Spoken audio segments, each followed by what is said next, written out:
Whatever compass point or heading you look at, North by Northwest points to one of the best and most influential spy movies of all times. We're going to look at several unique elements that really stand out. Hi, this is Tom Pizzato And Dan Silvestri of SpyMovieNavigator.com.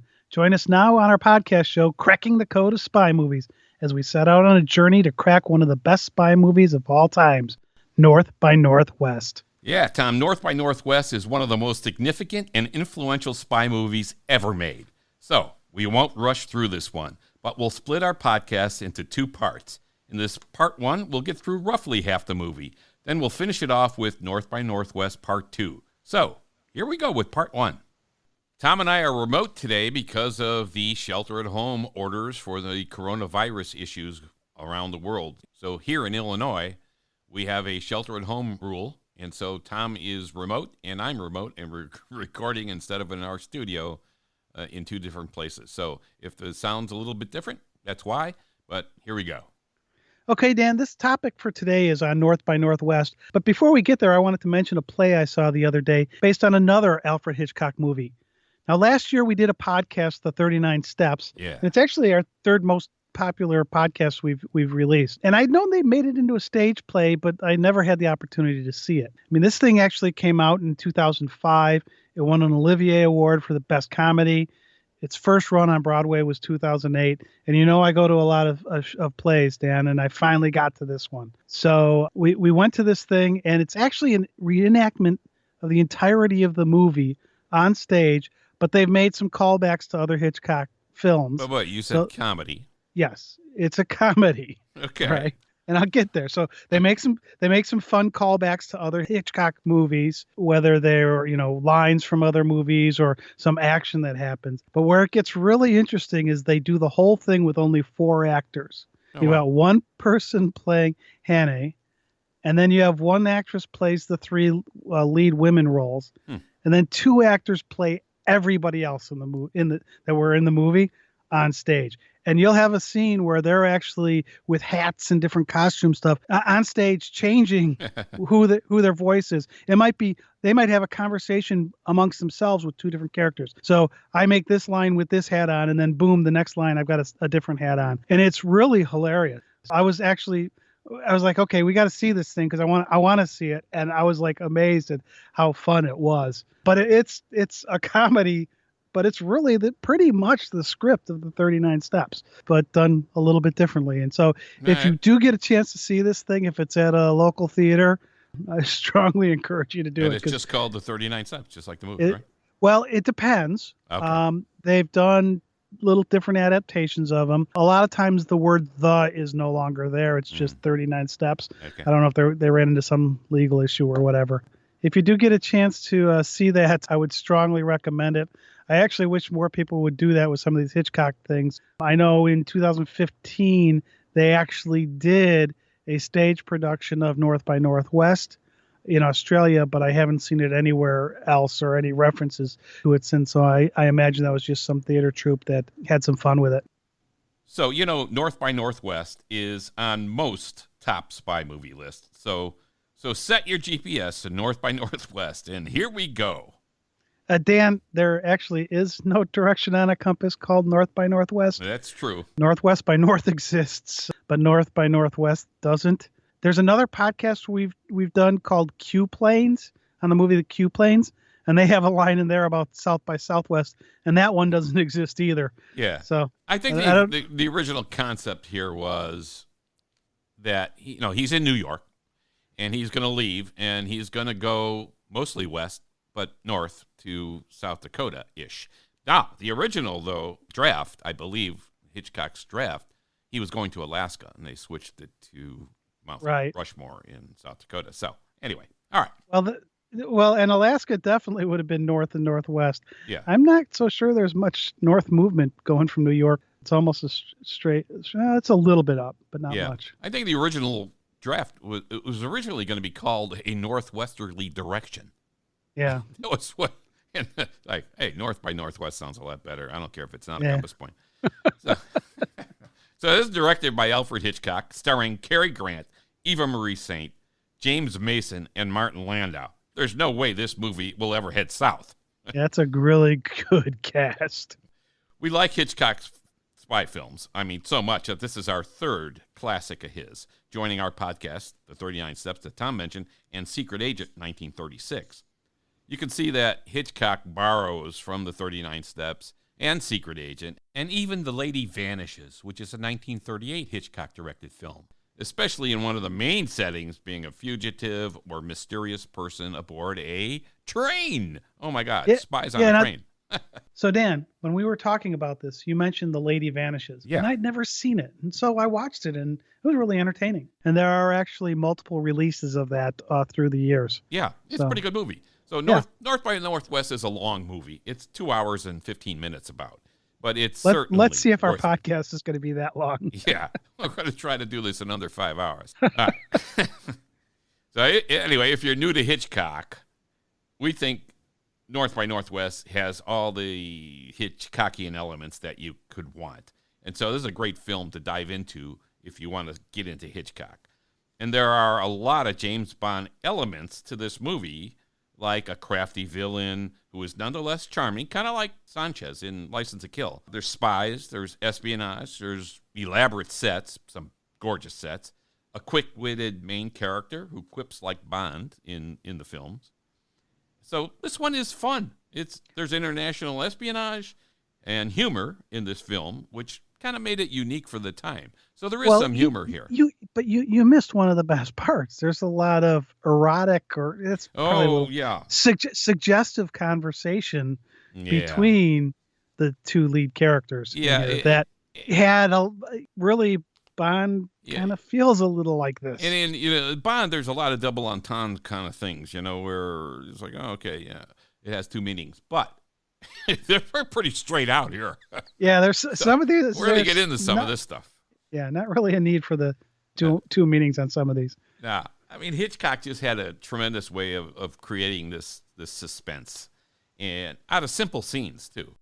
So, much like the innocent Mr. Hanny in The 39 Steps, which many consider the very first spy movie, Roger Thornhill, who's played here by Cary Grant, is a Madison Avenue, New York advertising exec who becomes embroiled in an international spy plot, of course, by accident. Absolutely by accident. Yeah. So, you got to keep in mind that this film was released in 1959. So Ian Fleming had been writing Bond novels since 1953, but no Bond films were released until 1962, Dr. No. And so we'll look at which influenced the other. So by 1959, Ian Fleming had published Casino Royale, Live and Let Die, Moonraker, Diamonds Are Forever, From Russia with Love, and Dr. No, and Goldfinger in 1959 itself. So, but you're still 3 years before any Bond Eon production film comes out in 1962. So this whole intrigue of North by Northwest is very Bond-like. And Roger Thornhill is amidst international spies and spies from the U.S. services, probably the CIA, or as the professor, played by Leo G. Carroll, who's great, says, some part of the alphabet or something like that. He says something like that. So you mentioned the fact that the Ian Fleming novels, the Eon movies, and this movie kind of all interlaced in terms of timing. Yeah. There was an article in 1990 in The Guardian, and John Patterson says North by Northwest has been called the first James Bond movie. Huh. And the similarities are evidenced. He goes on to say Goldfinger, the first truly ridiculous Bond novel, would perfect the North by Northwest style template from which the series could barely deviate until Daniel Craig. Oh, well, that's an interesting quote. That's pretty cool. Because they really are. This does feel a lot like what we know as a Bond movie. Mm-hmm. Yeah. No, it does. And I love this film. Thornhill here, we'll go back to it now. Thornhill is kidnapped as he is joining friends and a businessman for cocktails. They look like they're ordering Gibsons to me at the posh Oak Room. Yeah, no, that actually, the Oak Room actually was the real restaurant in the Plaza Hotel in New York. So they filmed some of this in the Plaza. Thornhill walks across the lobby. That actually is the Plaza. Yeah. When he goes into the Oak Room, that's actually a set. And they did this set up big time. I mean, they have the Oak Room had these murals on the walls, and they duplicated the murals. So that's actually a set that you're looking at, but it looks a lot like what the Oak Room used to look like. Yeah, the sets are fantastic. Actually, everyone you see in this movie, the sets are really pretty damn good. And Well, and when we get to the Mount Rushmore part of this, part of that was filmed at Mount Rushmore, and part of it wasn't. We'll talk about that a little bit later. But I mean, right. even that kind of a set is Yeah. just amazing. Yeah. So anyway, he's having this Gibson, it looks like, and these two men acting on behalf of their evil boss, Philip Van Dam, who's played by James Mason, who's always terrific, right? Absolutely. They approach Thornhill as he's about to send a telegram to his mother in the lobby of the hotel just outside the bar. At gunpoint, they take him to a waiting car, convinced he is Kaplan, a government agent who's on their trail. But, Yeah. So this was actually a case of mistaken identity. Yeah. Right. So Thornhill called the restaurant steward over just as a page came in for this Kaplan guy, and the henchman mistakenly just thought that Thornhill was answering the page for Kaplan. So that's how he gets kind of sucked into this thing. Yeah, and if you listen, and I had to go back 3 times because once I noticed it, I thought, oh, okay. They page George Kaplan. Oh, yeah. 3 or 4 times. You hear it, but it's kind of like, well, Cary Grant, like Thornhill is talking to his colleagues, and so you're not paying attention to that. And the page is behind him, Yeah. looking the other way in the restaurant. Yeah, but you hear this over the loudspeaker, and you're not paying attention in the beginning. So this is something you want to look for when you're watching the movie at this particular scene. Listen for the page of George Kaplan, and it's literally 3 or 4 times they do it, and it becomes clearer and clearer right before he stands up that they're paging George Kaplan. Here's a cut of that clip, so listen carefully. Wet paint and no telephone yet. George Perhaps if I sent you a Kaplan. telegram. Mr. George Kaplan. Boy!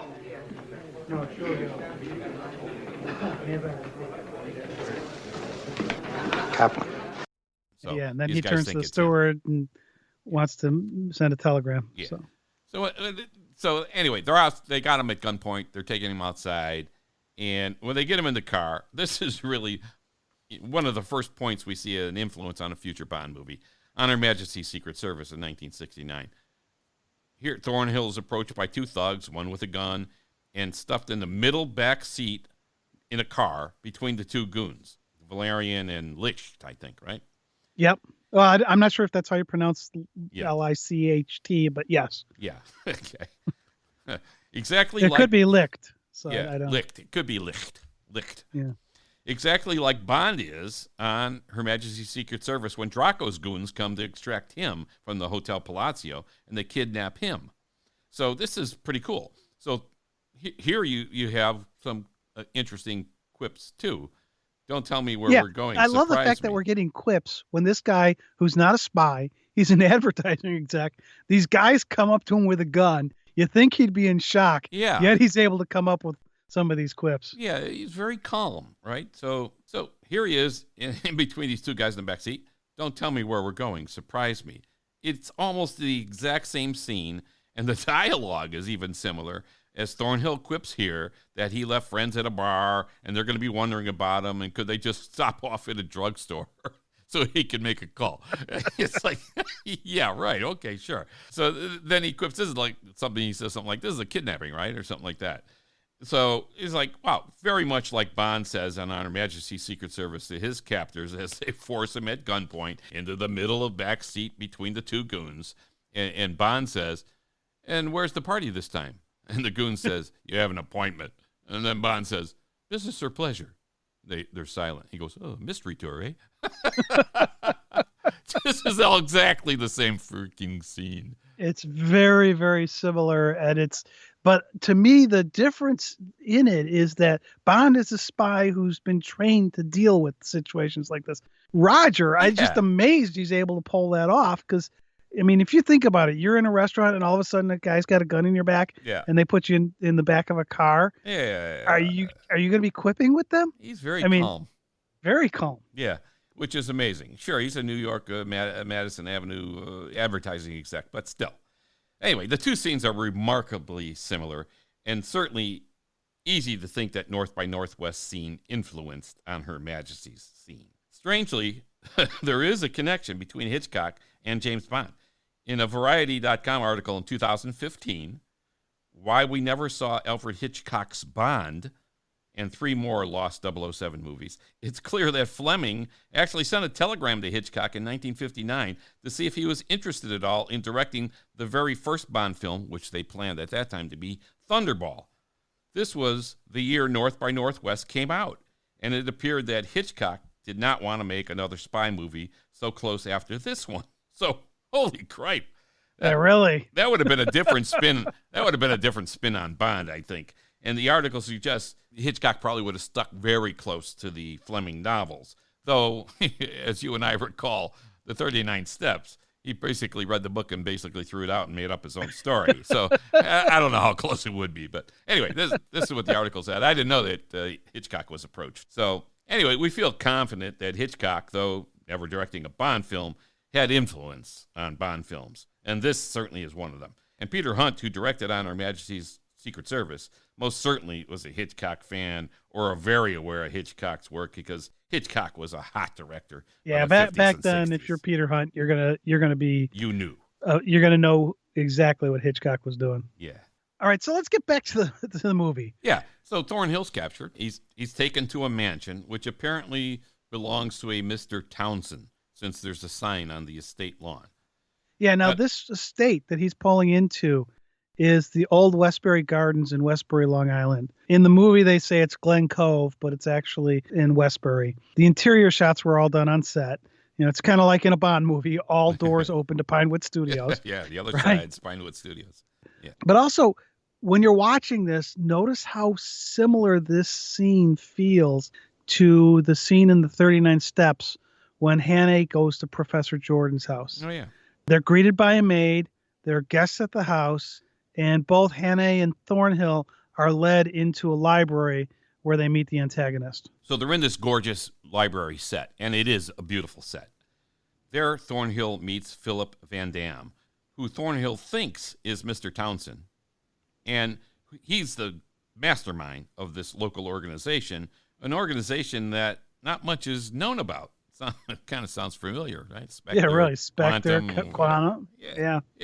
So in this scene, again, what we like to point out is the fabulous camera angles in these shots. Hitchcock knew where to put a camera. Yeah.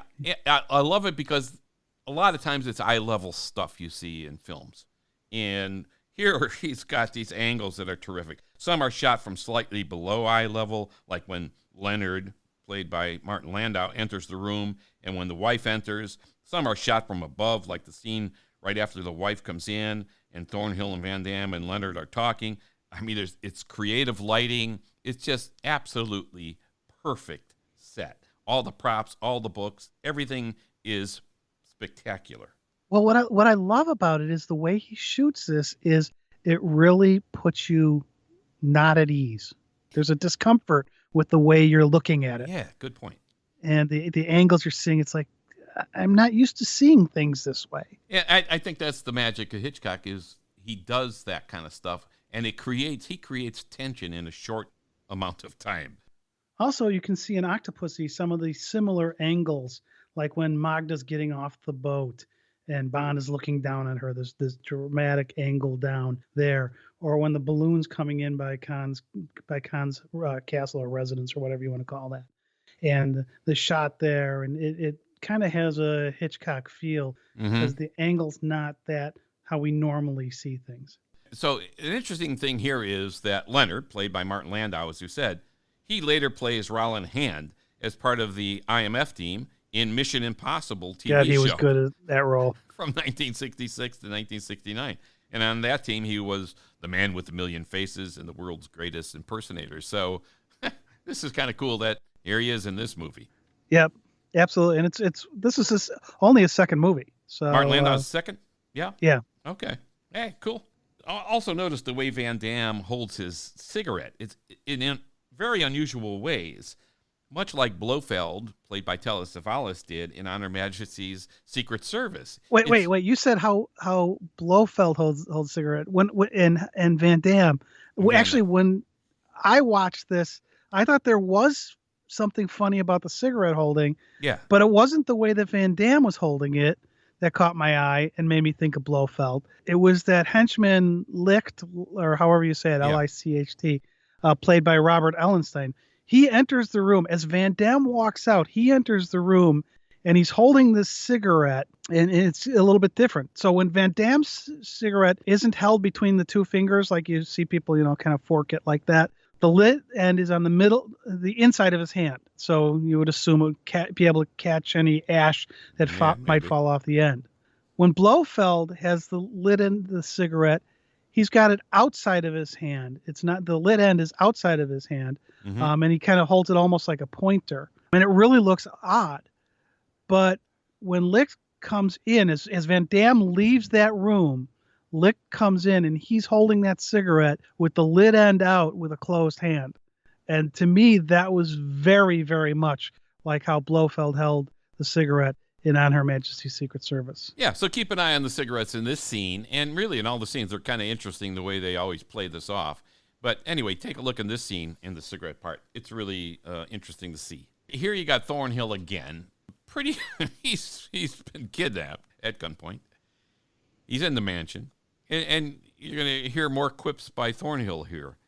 Yeah, it's like, okay, I don't care that you kidnapped me. I'm just going to go ahead and quip. Yeah, he doesn't understand yet, or he's very cool. I don't know. He's indicating, like, here that he's got tickets to the theater that night, and he's looking forward to it, and he should be going. So he starts walking out of the room. Yeah, let me leave, guys. I know you brought me here under gunpoint. Either he's really cool, or he has no idea the kind of trouble he's in. Maybe Bond-like in the scene, if he's cool. Here he learns that Van Damme knows a lot about the guy he thinks he is, Kaplan. Again, remember, they think this guy's Kaplan. They talk about all the hotels, which I thought was pretty cool, that this guy, Kaplan, has been in from Pittsburgh, Boston, Detroit, New York, and he's due to go to the Ambassador East in Chicago, and then to Rapid City, South Dakota. Their organization seems pretty damn efficient, and again, they think Thornhill is Kaplan. Well, what I love about that is he's meeting these people for the first time, and they're telling him all about his backstory. Yeah. And he's got to be thinking, this Kaplan guy's kind of gets around. Yeah. But of course, he's thinking, hey, I'm not Kaplan. He keeps telling them he's not Kaplan. Right. The set, again, like we said, is gorgeous. There's striking woodwork, beautiful bookshelves, fine furnishings. I mean, the mansion looks like a mansion should look. And Robert F. Boyle was the production designer noted for this film, as well as Fiddler on the Roof and Marnie. He also worked with Hitchcock on the 1942 movie Saboteur and the 1963 film The Birds. Van Damme says his secretary admires Kaplan's methods. He wants to know how much Kaplan knows about his arrangements.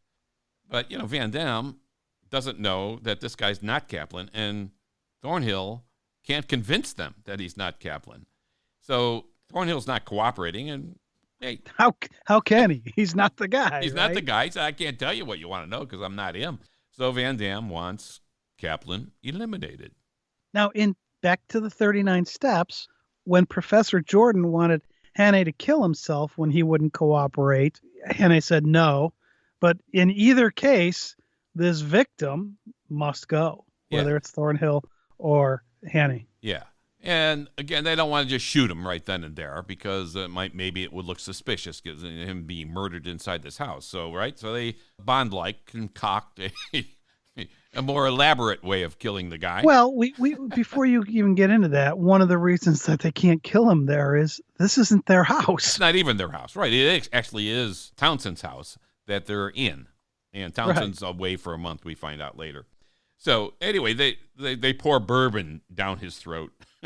And they set up a scene where he's driving and will crash off a cliff. And the night scene is artfully lighted with waves crashing up over the cliff. It's really a beautiful scene. The setup is great. But very Bond-like, he pushes the bad guy out of the car and he drives drunk for a while, of course avoiding the cliff. And he's noticed by the police who pursue him, and he's taken into police custody. So now, he's safe for a moment there, right? This scene, though, to me is a little weird. I mean, it's like, okay, they're trying to put some humor in here, I guess, the way he's driving, but the way now, maybe back then you would think that way. Oh, let's have some drinks. Let's drive drunk. Now it feels really dated to me, the way this scene doesn't hold up in my mind Yeah, I for mean, today. they definitely tried to introduce some comedic elements here because his facial expressions and so on, because he's driving drunk. Of course, he didn't choose to drive drunk. I mean, he was forced behind the wheel and whatever, and he's trying to get help. Anyway, he gets saved a little bit by the police here because they take him into jail and they don't release him to the next morning. And the guy's following him once they saw him getting followed by the police and stopped by the police. They thought, okay, we better. They thought he was going to drive off a cliff, not get caught by the police. Yeah, but they did follow him. And okay, he got caught by the police. We're backing out now because we don't want to be involved in the police here. So anyway, they have this comedic aspect to it with the facial expressions, which is almost vaudeville-ish. I mean, it's kind of silly. But hey, they have a short hearing, which is amazing, where Thornhill sticks to his story about being kidnapped and having bourbon forced into him. And he has an attorney with him to assist him in this, though. So the judge decides, okay, well, we'll send detectives out to the house where Thornhill said he was brought, to investigate, to see if there's out to the mansion. Yeah, any truth to his story. So, but by the way, the guy who plays the chief in Get Smart, the TV show, Edward Platt, is Thornhill's lawyer. So yeah, I love how they weave TV people spy into all these connection. different spy movies. Yeah.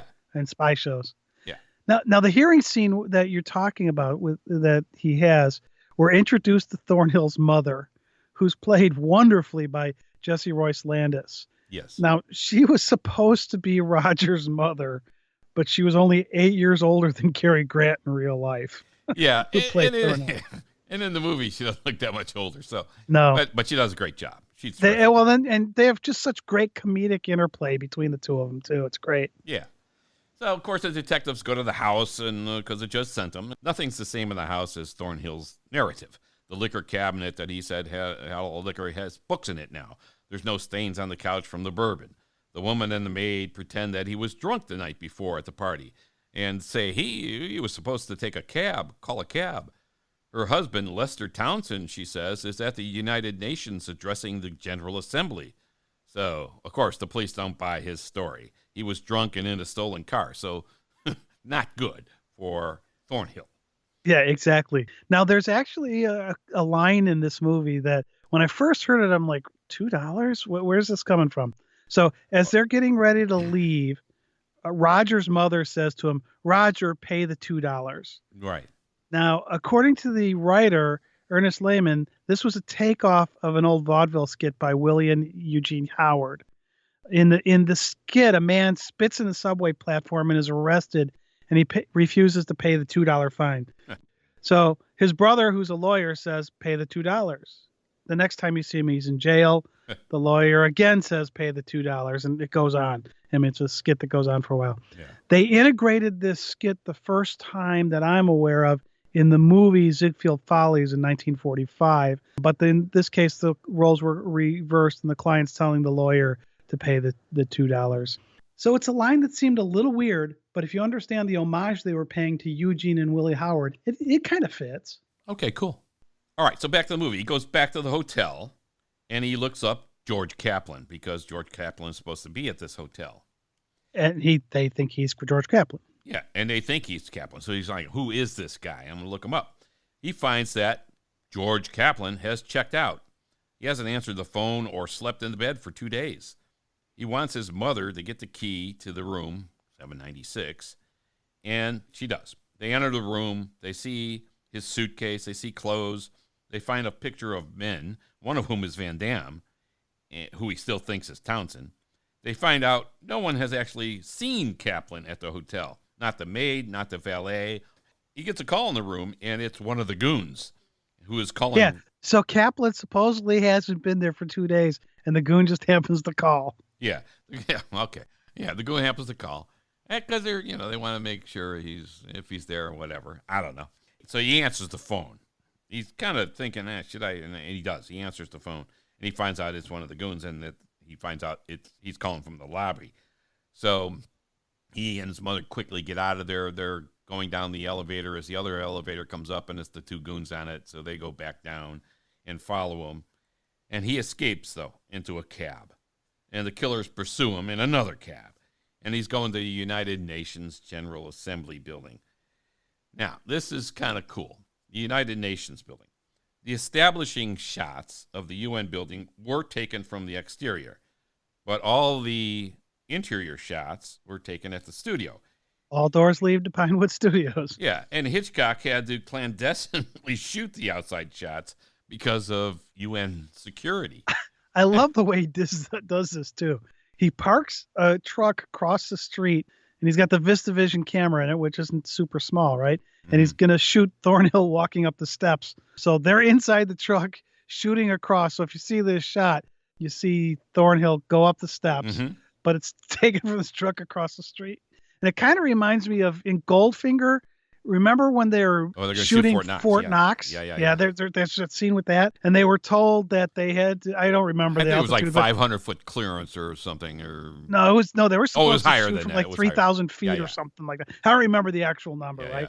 But they ended up filming from like 300 feet, Yeah. breaking the rules. So again, you can't film here, or if you film here, you've got to do it like this. And these guys both thumbed their nose at whatever their rules were. Yeah, just pretty much the same. Yeah. Anyway, he gets to the United Nations building. He asks for Lester Townsend, and because he believes that that's the guy that he just saw was really Van Damme. So Townsend comes out and talks to him. But it's not Van Damme. It's not the guy he thinks it is, not Van Damme. He's like, who the hell are you, basically? Anyway, he's talking to him, and someone throws a knife into Townsend's back while Thornhill's talking to him. And Thornhill takes the knife out of his back. Of course, there's a photographer there, and he takes a picture. Of course, it's in the newspapers. Now he's wanted for murder. The thing to note about this scene is that when Thornhill is talking to Townsend, we see Townsend grimace and start to fall because we're looking from the camera angle at Townsend's face. Yeah, we don't know what happened. Right. Someone throws a knife into Townsend's back. Sure. This is the thing. It's really quite possible that Hitchcock invented this type of reveal because the person speaking to this person who's getting knifed does not realize what happened yet until the person that is struck starts to react or falls over. And we don't know either because we're seeing it from the same angle as in this case, Thornhill. That's right. So it's seeing it from a point of view almost of the person who's watching the person fall into them or whatever. Yeah. We don't know what happened. We don't know what happened. So that's what's going on here. And if you recall, again, when we did the 39 steps, when Anna Smith comes into the room stumbling and talking to Hanny, telling him something, we see her face on.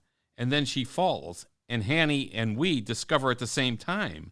Yeah, it's like all of a sudden she has a knife in her back. Why did she fall? And then, there's a knife in her back. Yeah. So Hitchcock may have invented this whole reveal about this. And you actually see the same kind of reveal in Thunderball when Largo gets a harpoon in the back as he's facing us. And remember in Octopussy too, Tom? I was going to say, you see this in Octopussy. So the knife throwers, they, in the pre-title, 009's getting pursued by Mishka and Grishka. Right. And eventually one of them gets this knife into his back. He falls in the river. We see him get hit. He crawls out of the river and into the residence of the British ambassador, where there's a face-on shot. He crashes through those doors. Remember those doors? Yeah, he's crashing through the French doors. Crash open, only to reveal to the ambassador and the others there that he's got a knife in his back. Yeah, so another reveal. So definitely Hitchcock has impacted a lot of films that have used this same kind of reveal technique. And now you actually see that in a lot of movies. So spy movies or not, where somebody and they pick the knife up out of the dead body, and they get caught with the knife, and they were the innocent bystander or whatever. Yeah, but pretty damn good knife throwers too. I mean, yeah, exactly. So that actually kind of brings me thinking back to the work by Mishka and Grishka in Octopussy. So they were skilled with knives and throwing knives and stuff. Yeah. Did they create those guys thinking of this scene where the guy throws the knife and kills off the real Townsend? So he escapes. He flees the building, and the camera angle here is fabulous. It looks like they shot it from the roof of the UN building. I mean, it's fascinating. You watch this whole thing unfold way down below. You see this little guy moving around who's Thornhill, and he gets into a cab. It's a unique and intriguing shot, and it really adds to the mystery of this entire film. Just this one shot. It's terrific. So the scene cuts to a sign, and we could all see it says something like United States Intelligence Agency. And there are people around a table, and they're looking at a newspaper with, of course, Thornhill's picture on the front page with the knife in the guy's back, diplomat slain at UN. The paper actually is dated November 25th, 1958. It's the Evening Star. Now, we don't know So in the 39 Steps, Yeah. Haney's pictures all over the papers. And now in this one, Thornhill's pictures all over the papers. Yeah. In this one, you could believe it got out that quickly. In the 39 Steps, it was hard to believe it got out that quickly. But Yeah. Well, and in this one, they do show him with the knife. In the 39 Steps, they just had his picture. Yeah. So we don't know who these people are sitting around the table discussing Thornhill/Kaplan's predicament. Thornhill's claiming that Mr. Townsend tried to kill him the night before. One of the men asks, how can he have been mistaken for George Kaplan when Kaplan doesn't exist? They claim that maybe Van Damme's men grabbed him thinking he was Kaplan, which is exactly what happened. Yeah. Apparently, this agency had created a false Kaplan as a decoy to protect their real agent. And it seems to be working well. They think now, wow, this is really good. And they do not intend to protect Mr. Thornhill here. The fictitious George Kaplan must continue as the agent hot on Van Damme's trail. So that's the concept. They created this fictitious agent, George Kaplan, who is seemingly hot on the trail of Van Damme. And that's why Van Damme is trying to get him. So this all becomes clear in this little shot here. And they can't disclose that Kaplan is a fictitious agent at this point. So they can't go protect Thornhill. All this talk of the intelligence agency creating this fictitious spy that doesn't exist, or this person who's going to kind of throw off the enemy, this actually happened in real life. The most famous incident of this was called Operation Mincemeat, and that was the British effort to throw the Germans off of the pending invasion of Sicily. I mean, this. Now, yeah, we actually talked about this one a bit in the Real World podcast we did. Yeah, we did. It was in We part actually one of talked quite a bit about it there, and it's really a fascinating thing. Look that up on Google. This was, anyway, Operation Mincemeat. What they did is they dumped a body into the Mediterranean that was made to seem like a British pilot, and they planted documents on the body in his briefcase and everything with receipts and all kinds of plans and stuff. Oh, yeah, they did it up well. Yeah, that implied that the invasion was going to be in Greece and Sardinia. So this is real life stuff here. And here Hitchcock is actually doing it in the movie. And the movie... Taking that concept of somebody being created that doesn't really exist. That's really cool. Yeah. So the story is already well known into the 50s when Hitchcock is making this movie, and certainly, we think, inspired the premise of this film. So you got to look at this. Here's the other interesting thing. Where did Operation Mincemeat originate? Oh, I love this one. You know where? The mind of Ian Fleming. Yeah. Ian Fleming was in British intelligence, remember? So Ian Fleming, oddly enough, helps inspire North by Northwest. And North by Northwest inspires a great deal of tone and style of the Bond films to come. Cool. Absolutely. Now, we also see something similar in the Bourne Identity. It's a little twist on it. Oh, yeah. So Jason Bourne, right, he doesn't remember who he is, but he finds that he redials his phone and gets connected to the Hotel Regina in Paris. Mm-hmm. And he asks for Jason Bourne, and they said there was nobody here by that name. He's looking through the passports he has, and he sees the name John Michael Caine, and he asks, how about John Michael Caine? And this was really a cover name for Jason. Jason was a cover name as well, Mm-hmm. but it wasn't a fictitious person.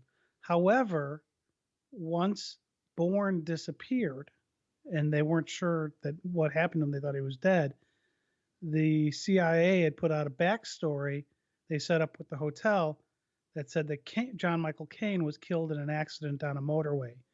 So they actually said, okay, this person who doesn't really exist, John Michael Caine doesn't really exist. We now have a backstory on that person who doesn't exist. All right. I had one other thought on this. Hitchcock is a master of suspense. Yeah. And one of the ways he does it, there's a few different things, and we talk about this throughout different podcasts. But one of the ways he created suspense was to clue the audience in sometimes on something that was important, but way before the characters in the movie know about it. So it keeps us guessing as the audience. When will the other characters know? Who knows about it and when? Mm. How will this get resolved? In fact, actually, we're going to talk about this a little bit in part 2 of this podcast when we talk about when does Eve know that Kaplan doesn't exist? Mm-hmm. And that suspense of us knowing something and waiting for the character to know it just heightens the scenes, heightens the suspense, and is one of the reasons Hitchcock was such a great master at suspense. And he blends that with the exact opposite, like we were just talking about with the reveal, where we don't know what's going on until the character discovers it as well. So it's pretty interesting how he does both.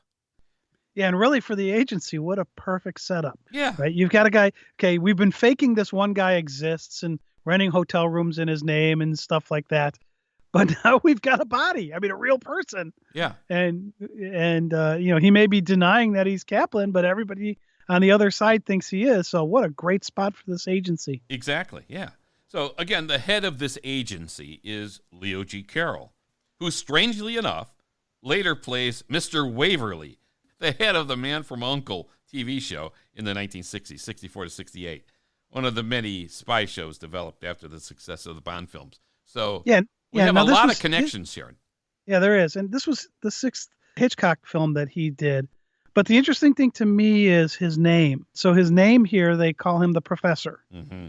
In The Bourne Identity, there's the assassin who's going after Jason Bourne, the one who's talking about the headaches and everything. His name was the Professor. Mm-hmm. And then, of course, you have Professor Jordan in the 39 Steps. Yeah. There's something about this name, the Professor, in spy movies. Not sure I understand it, but it's there. Yeah, and they never say why Leo G. Carroll here is called the Professor. So Thornhill is heading to Chicago by train because he has to hide from everyone. As we saw in the 39 Steps and in many films to come, this is the double pursuit. Thornhill. Yeah, we've talked about this in a bunch of different podcasts. Yeah, Thornhill has the goons after him, Van Damme's goons after him, who want to kill him because they think he's Kaplan. And now he has the authorities after him who think he killed Townsend. So he can't go to the police for help. He can't do anything except now he's got to run away from both. And so you can't have an easy end to this conflict by going to the police and getting the help. So you have this double pursuit. So this is in tons of movies, this concept of a double pursuit, and is very popular in the Hitchcock movie. He knows he's got to hide from everybody. He knows Kaplan is going to the Ambassador East in Chicago. That's where he's going next. They knew that already. So for me, I'm glad to see that Chicago's in a spy movie. So Thornhill tries to buy a ticket at the train station, but there is none. The clerk recognizes him, we think, and calls the authorities or someone, but Thornhill catches on and leaves. He's gone. I didn't know if he was working for the bad guys or actually calling the police. Well, I mean, he had a picture of him there. Yeah. So I think it was the police that came down for him. So I think he was calling the police. Yeah. Now, actually, that actor was Ned Glass. And I'm just putting this in here because he's one of those guys that you've probably seen him in a million things. He's got 229 credits in IMDb. His most famous role was probably Doc in West Side Story. Oh, okay. He usually played like a ticket agent or something like that. Mm-hmm. He was in the Mod Squad, Man from U.N.C.L.E., Peter Gunn, a bunch of other shows. But he's just one of those guys that I saw him there. I'm like, wait, that's Ned Glass. And so I made a note of it. Oh, that's pretty cool. Yeah, I mean, he has he's only on camera for, I don't know, 15 seconds or something, maybe 20 or whatever. But his facial expressions and everything else are pretty good. So he does a good job. He's a real good character actor. All right. Way to go, Ned. So Roger's on the train, and here he meets Eve Kendall, an industrial designer who protects him and tells the police that, hey, he went that way, or maybe he got off the train or whatever when they ask her, and she's already talked to him. So this is the beginning of an interesting relationship. The dialogue is terrific here. The train ride is terrific. This is 1959, keep in mind. The dining car, the sleeper car, and the interaction between Eve Kendall and Thornhill is played to perfection and very sexually suggestive. I mean, it's in-your-face suggestive. Here he orders a Gibson, which I think is a gin martini with onions. So Eve really knows who he is. I mean, it's a nice face. She And there's says this that, yeah. really suggestive conversation. Mm. He says, The moment I meet an attractive woman, I have to start pretending I've no desire to make love to her. who says things like that? Yeah. Especially in today's day and age. And then she comes back and says, What makes you think you have to conceal it? it's like, whoa. Yeah. And so Thornhill says, She might find the idea objectionable. But and Eve then says, Then again, she might not. yeah, 1959. Okay. This is really a very sexually flirting conversation. It's amazing. Yeah, this is big time. Now, I think in 1959, make love had a little bit different meaning than it does today. But it's still very suggestive dialogue here. Wait, how can make love have a Well, different you meaning? even look at whatever year the It's a Wonderful Life came out, and Donna Reed is in her parlor when Jimmy Stewart shows up as George Bailey, and her mother didn't like George Bailey, and she says, "Who is it down there?" And she says, "It's George Bailey," and she's, "Oh, George Bailey." He's making violent love to me, Mother. You tell him to go right back home, and don't you leave the house either. She says. So I think it meant something different than I'm it does today. thinking she was saying they were shacking up. No, I don't know. Yeah, Anyway, That's we'll whatever. have a whole podcast on what that means. No, we won't. No, we won't. Anyway, she set it up. They didn't sit at the same table in the dining car by accident. She set this up so that he would be seated with her. She gave the steward $5 to make sure that if he came in, that he brought him to her table. They first met bumping into each other in the hallway. Yes. Yeah. Right. So then all of a sudden she pays the steward $5 to say, sit this guy next to me. Yeah. So Oh, she's really going for it. Yeah, Thornhill's thinking, whoa. So he asks her straight out. Is that a proposition? And he says, I never discuss love with an empty stomach. You've already eaten.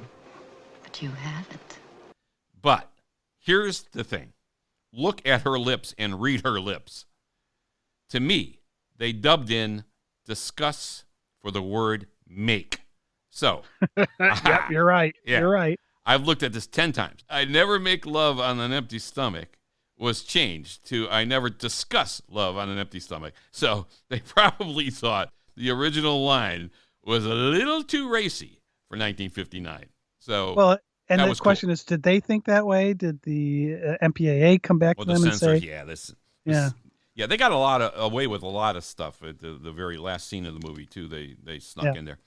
In Goldfinger, they needed to make a similar change, and they didn't do it. So if you remember when Bond is trying to stop the timer on the Bond, Right, yeah. and then that other guy turns it off, and it stops at 007. Yeah. When they actually filmed it and recorded Sean saying it, he makes the statement, 3 more clicks. Oh yeah, 3 more clicks And- and Goldfinger would have hit pay dirt Yeah, or something. Or so it was originally supposed to stop at 3 seconds, and somebody got the idea, hey, it would look better if it was 007 seconds. Mhm. They didn't do the dub, and it would have been helpful at that point, because they were done with Sean at this point. Right. It was a pretty late change they made, but it's one where you can see, okay, it works as an overdub by Northwest. It would have worked as an overdub in Goldfinger, but they didn't do it. Yeah. Okay. Now, so it's just a little difference in style. Now, the other thing that this scene kind of brings to me is the Bond-Tatiana relationship in From Russia with Love. So again, they've got the train scene. They're in the train, Yeah. just like we are here. A lot of There's- similarities there. Yeah, there's suggestive commentary between the two. Mm-hmm. But I'll tell you, the conversation between Roger and Eve Yeah, hard to beat that. is much more edgy than the conversations between Bond and Tatiana. Yet at the time they came out, they were fairly edgy Mhm. in the Bond movie. It's just North by Northwest takes it one step higher. And 3 years before. Yep. So anyway, she knows exactly who this guy is and that he's running from virtually everyone. She seems to be protecting him. He has a matchbook with his initials on it, ROT. T. And she asks what the O stands for, and he says, nothing. Ha! O equals 0 equals nothing. Maybe. Well, his character in the story has been divorced twice. He's hanging out with his mother. He drinks a lot. Hey, maybe he is really a big 0. But I looked up some stuff here. Some say that this is a reference to producer David O. Selznick, who also said the O stood for nothing. And I found a quote actually from Selznick himself. He said, quote, I have no middle name. I had an uncle whom I greatly disliked, who was also named David Selznick. So in order to avoid any growing confusion between the two of us, I decided to take a middle initial and went through the alphabet to find one that seemed to give me the best punctuation and decided on O, unquote. This was supposedly written by Selznick himself, and it's supported by the IMDb references for the film. So Selznick produced several Hitchcock movies, not this one, but he produced Rebecca in 1940, Spellbound in 45, and The Paradigm Case in 47. So there's some connection again there. So it's probably true. So she invites Thornhill to her drawing room, which was what? The E-car, room 3901. Yeah, who could forget? Who could forget, right? So she tells him about this unscheduled stop they just made and that the police were coming aboard. She hides him in the upper berth of her drawing room. Yeah, how cool. he fit there, I don't understand. Yeah. But wait, Solitaire and Live and Let Die fit just fine in the berth when they were hiding her. I mean, Jane Seymour is a bit smaller. That's true too. They question her and she covers for him. And she hid him there by stealing the key for it from the porter. Yeah, so and now, she's kind of crafty. She is. And just more of this racy talk. Why are you so good to me? Well, shall I climb up and tell you why? I love that line. That's just absolutely perfect. So right on the train, too, she invites him. She said, when you get to Chicago, it's not going to be that good, you running around the city and so on. She said, you stay in my hotel room, and I'll go look for Kaplan.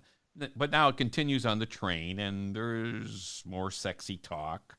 And she says to him... Well, wait, actually, before you even get into that, Dan, I mean, so she's telling him, hey, I'm going to stick my neck out even more for you. It's not just I'm going to hide you. Yeah. I'm going to help you try to find this guy. Yeah, it's weird because at this point, we don't know what's up yet. And we're trying to figure her out. So, yeah, she just hit him in the berth and so on. And the police came and boom, all that was fine. She covered for him again. And now she's saying that. But now, they're in this embrace still in her drawing room, which is more kind of racy talk going on. So, she says to him, hey, you have good taste.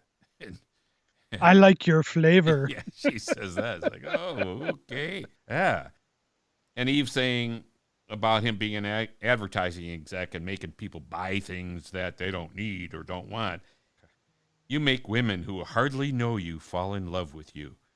To which he quips, I'm beginning to think I'm underpaid. Yeah. All right, come on. That's a great line.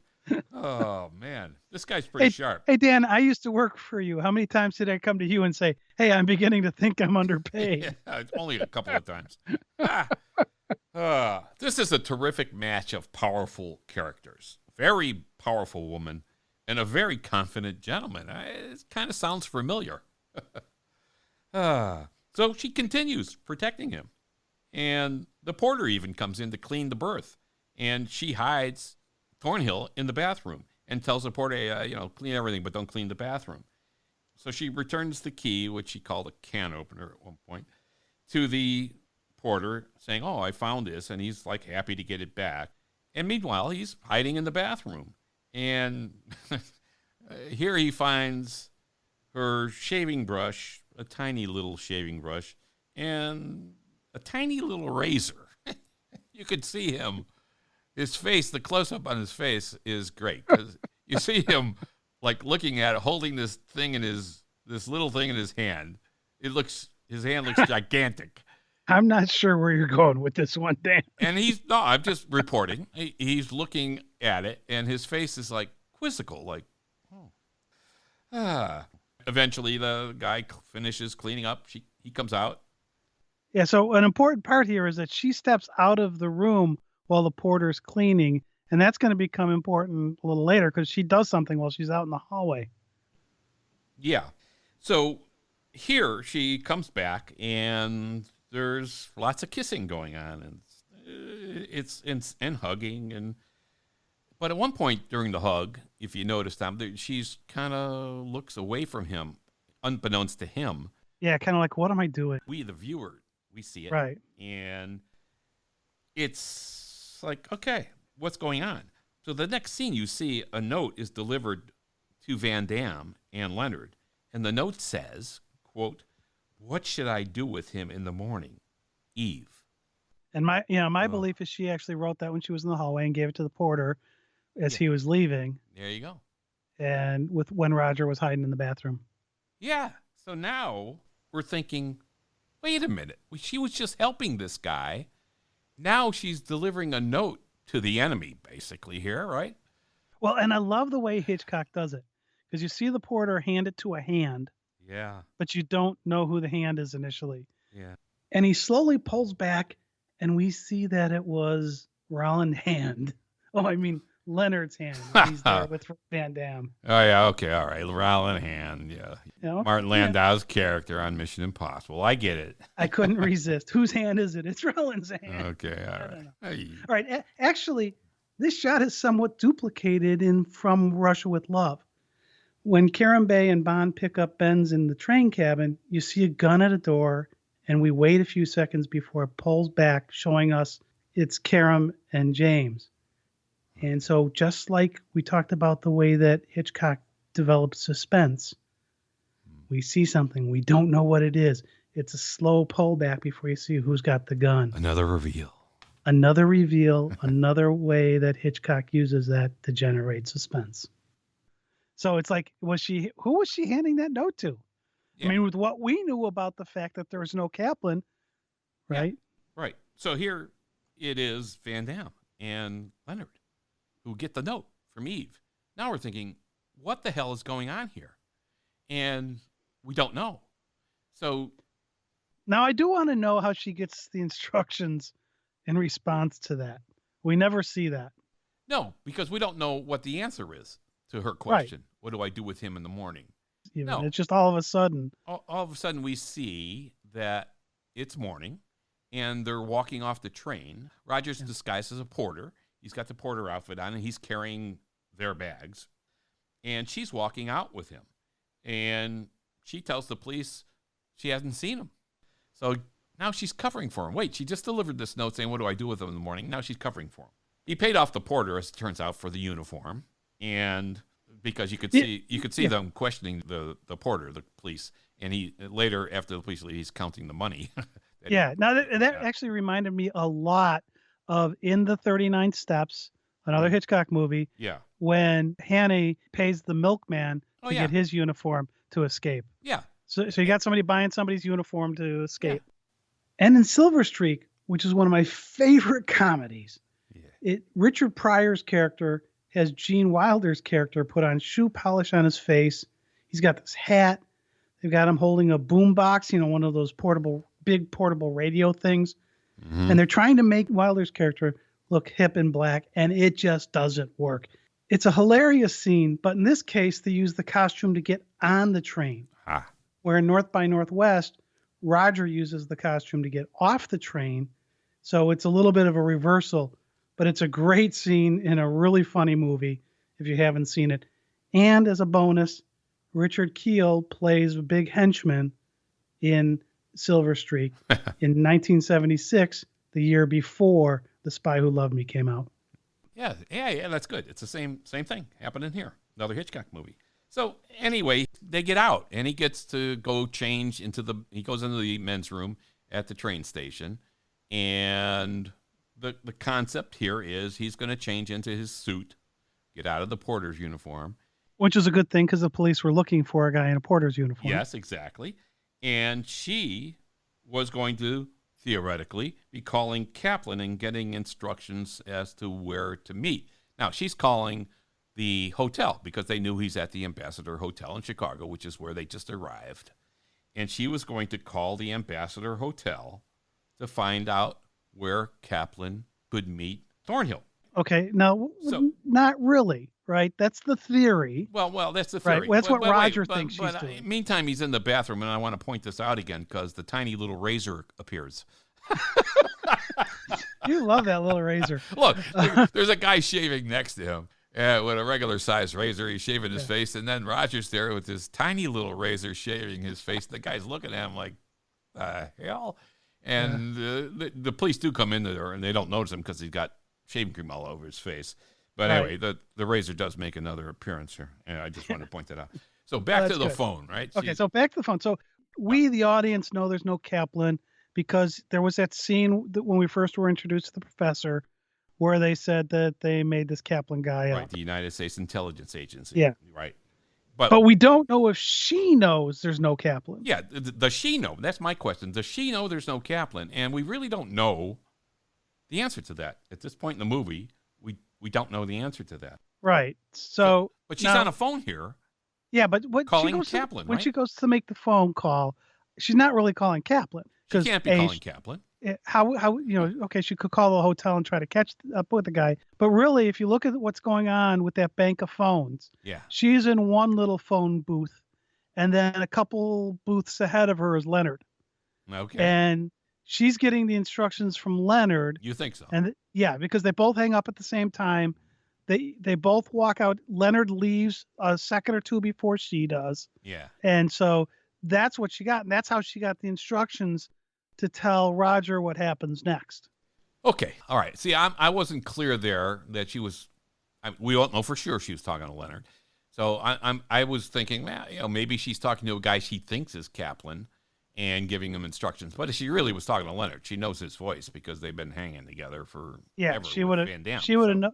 Yeah, she would have known that was Leonard. Yeah. If she was talking to him. Right. But in any case. So the question still is to me, how much does she know? And we don't know how much she knows. All right. So Roger comes out of the bathroom. They're going to meet up. And he says to her, "Did you get Kaplan?" Yeah. And she says, yes. And she gives him specific directions and instructions for getting on a bus in Chicago and going towards Indianapolis and getting off at Prairie Stop at Highway 41 to meet Kaplan. And he's like, and then how's he going to know who I am? She says, he'll be there at 3:30. He'll know who you are. You made the Chicago papers, too. Yeah. So, okay, this is it. She looks tense here, though. She does. And does she know what she's doing and where she's sending him exactly or not? We really don't know that in the film yet. She looks distraught. And as he walks away, she says, you got to get going. As he walks away, she's kind of blinking her eyes at him like, sadly. And we think, oh, what's going to happen? And we're going to see what's going to happen in one of the most exciting and most famous scenes in movie history, the crop duster scene. This has been Tom Pizzato and Dan Silvestri from SpyMovieNavigator.com. We hope you enjoyed part 1 of our Cracking the Code of North by Northwest.